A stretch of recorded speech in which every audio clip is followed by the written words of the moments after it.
네, 여러분 안녕하세요. 오늘은 직장 상사와 어떻게 관계를 정립해야 될 것인가에 대한 주제를 한번 얘기를 해보겠습니다. 제가 최근에 들어서 저도 이제 좀 이 부분에 대해 생각할 일이 많이 있고 좀 느끼게 되는 건데, 한국에서는 왜 직장 상사, 내 보스라고 하면은, 내 팀장이라고 하면은 어느 정도 나를 좀 챙겨 줘야 된다라는 인식이 있잖아요. 그 팀장 입장에서도 나는 이 사람을 챙겨줘야 되고, 그 다음에 팀원 입장에서도 저 사람은 내 보스니까, 내 팀장이니까 나한테 알아서 좀 해주는 게 있겠지라고 기대하는 게 있잖아요. 근데 그게 여기서는 그 한국적인 그런 사고 방식을 가지면은 큰일이 날 수가 있습니다. 그게 무슨 얘기냐면은, 여기서는 이제 가장 흔하게 얘기하는 것 중에 하나가 you don't ask and you don't get 이라는 말이 있거든요. You don't get what you don't ask for, 뭐 이렇게 얘기를 하기도 하고, 어쨌든 간에 내가 요구하지 않으면은, 내가 물어보지 않으면은 받지 않는다라는 그런 이제 개념이 있는데, 한국에서는 챙겨준다라는 개념이 있잖아요. 여기서는 챙겨준다라는 개념이 없습니다. 그래서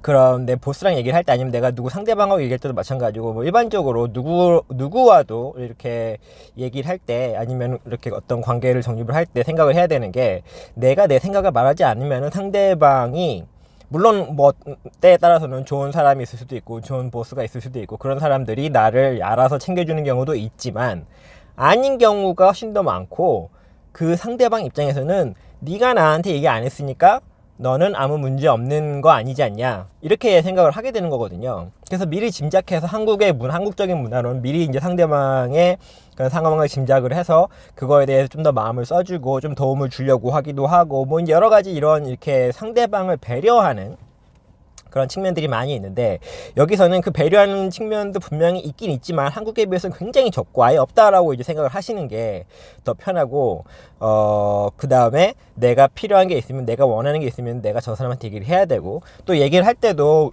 뭐 한국적인 그런 문화에서 막 대놓고 얘기하면은 좀 내가 너무 이렇게 징징거리는 게 아닌가, 아니면 내가 너무 나만 챙기는 게 아닌가, 이런 생각이 들 수 있지만, 이거를 좀 어떻게 효율적으로 잘 얘기하는 게 여기서 이제 터득해야 될 그런 기술 중에 하나인 것 같더라고요.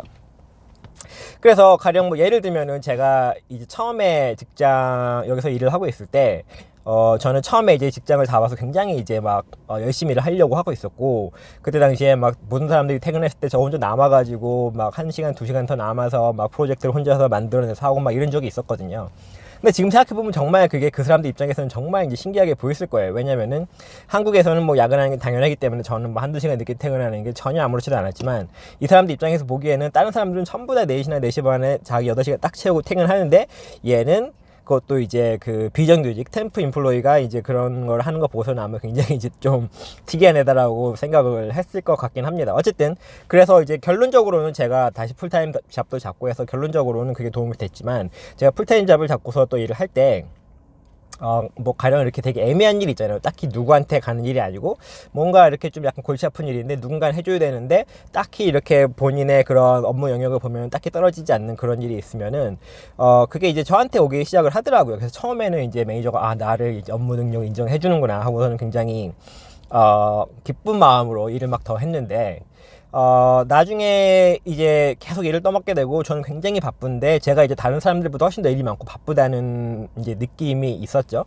근데 그 회사에 이제 저랑 비슷한 일을 하는 다른 이제 그 현지인이 있었습니다. 근데 그 아저씨가 이제 뭐 팀 내에서 무슨 이제 그 계약 서류 관련한 중요한 이제 프로젝트가 생겨서 그 아저씨한테 그 프로젝트가 갔는데, 그 아저씨가 나는 지금 현재 하는 일이 있고, 내가 이 프로젝트를 맡으면 내가 현재 하는 일을 할 수가 없기 때문에 내가 하는 일을 딴 사람한테 줘야 된다, 이제 그렇게 매니저한테 그 사람이 어필을 했어요. 근데 제가 보기엔 그 사람은 전혀 바쁜 사람이 아니고 모두 다 알고 있었거든요. 그 아저씨는 업무 중간에 커피 사 먹으러 가기도 하고, 뭐 전화도 한참 하고, 뭐 사람들하고 맨날 농담도 하고, 인터넷도 맨날 보고 있고, 뭐 이런 이제 거의 은퇴만을 기다리는 약간 그런 아저씨였는데, 그 아저씨가 그렇게 컴플레인을 매니저한테 해서 결국에는 그 매니저가 그 일을 저한테 들고 오더라고요. 그래서 그 순간 저는 굉장히 이제 열을 받았죠. 왜냐면 이게 단순히 이 사람 입장에서는 나를 챙겨주고 나의 업무 능력을 인정해서 그런 게 아니라 그 매니저 입장에서는 사실 그냥 그 자기의 팀원 중에 한 명이 불만을 하면은 그 불만을 없애는 거를 주 목적으로 한 거죠. 이거를 뭐 단순히 사람들한테 공평하게 일을 줘야겠다 이게 아니라 얘가 불만을 한다. 그러면 이 불만을 가령 얘한테 떠넘겨서 얘가 불만을 안 하면은 모두가 해피하다. 이런 식으로 이제 보는 거기 때문에 어떻게 보면 한국적인 마인드로는 굉장히 좀 당황할 수밖에 없었는데 저는 그 일을 경험함으로 해서 뭔가 이게 여기 다르구나. 내가 이거 매니저가 나를 챙겨주기를 무작정 바래서는 안 되는구나. 이 사람도 날 챙겨줄 마음이 없구나. 또 매니저의 그런 기본적인 마인드셋이 단순히 이 팀을 잘 조화롭게 이끌어 나가는 게 아니라 누군가가 불만을 하면은 그 불만을 없애는 게 본인의 일이다라고 생각을 하지, 누구 한 명이 불합리하게 일을 더 많이 하는데 얘는 불만이 얘기하지 않으니까 더 많이 줘도 된다라고 저는 꿈에도 생각을 못 했는데 그렇게 생각을 하더라고요. 또 다른 예시를 들어보면은 제가 이제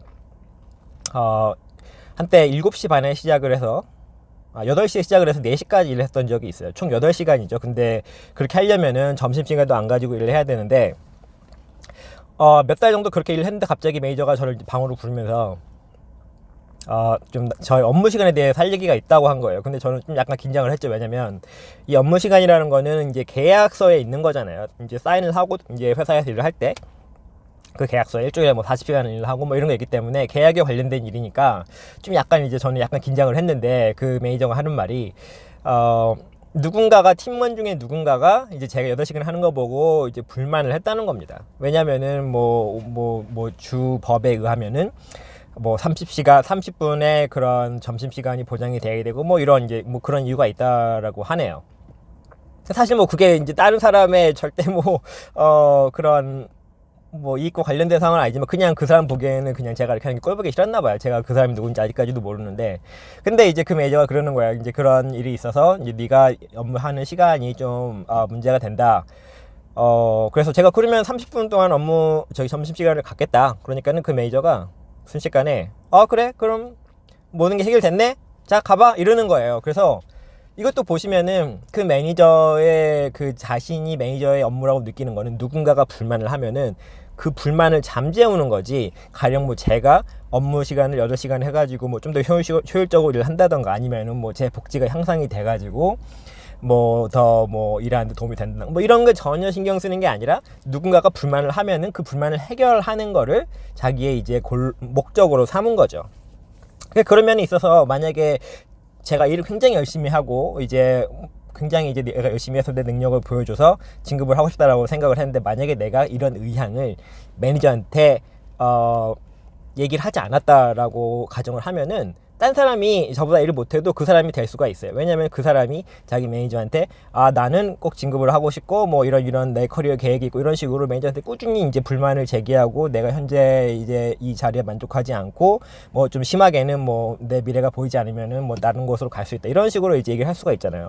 그러면은 일을 조금 못하는 사람이랑 그렇게 많은 불만을 가진 사람, 그 다음에 뭐 예시로 저처럼 일을 굉장히 열심히 하는데 아무 불만 없이 일을 꾸준히 하고 본인의 진급에 대해서 얘기하지 않는 두 경우가 있다. 그러면은 여기서는 99%이 사람한테 진급이 가게 되는 거죠. 왜냐면은 이 사람은 진급에 대한 얘기 한 적도 없고, 그렇기 때문에 얘는 아마 행복한가 보다 라고 생각을 한 거고, 얘는 지금 굉장히 불행하다, 일은 좀 못해도 진급시켜주면 얘는 행복할 수 있다. 그럼 둘 다 행복하게 되는 거잖아요. 그래서 그런 식으로 이제 생각을 하게 되는 겁니다. 그래서 여기서는 어떻게 보면 좀 더 이제 자기의 그런 이익을 충분히 대변할 수 있어야 되고, 물론 그게 굉장히 쉽지 않고, 여기서도 그거를 너무 이렇게 티나게 한다거나 아니면 잘못하게 한다거나 자기 중심으로 한다 그러면은 안 좋은 낙인 찍힐 수 있지만, 그것보다 더 안 좋은 거는 아무 얘기를 하지 않고 혼자 속으로만 생각을 하다가 나중에 내가 그 기회를 받지 못했을 때 혼자서 이렇게 소가리를 하고 혼자 실망하고 혼자 막 다른 회사를 찾아보고 이러는 게 훨씬 더 안 좋은 겁니다. 그래서 그런 자기가 원하는 거를 부드럽게 잘 이렇게 프로페셔널하게, 아니면 자기의 커리어에 맞춰서, 아니면 굉장히 이렇게 긍정적인 그런 문맥에서 말할 수 있는 게 여기서는 중요한 기술이더라고요. 그래서 그걸 안 한다는 건 여기서는 상상을 할 수 없는 거고, 그걸 할 때 어떤 식으로 해야 될지, 어떻게 접근을 해야 될지 그게 굉장히 중요한 것 같습니다. 그래서 여기서 이제 이런 북미, 미국이나 캐나다 이런 현지 문화에서 상사와의 이런 관계를 정립할 때는 분명히 내가 원하는 게 무언지 상대방이 알 수 있도록 계획을 잘 세워서 그 사람한테 인식시키는 게 중요하다 라고 말씀을 드릴 수가 있겠네요. 절대 안 하면은 이것도 그 연봉 협상하는 것처럼 절대 안 하면은 거의 100% 손해 본다라고 생각을 하시면 됩니다. 그러면 오늘은 상사와의 관계 한번 얘기해 봤고요. 다음에 또 다른 내용 찾아뵙겠습니다. 감사합니다.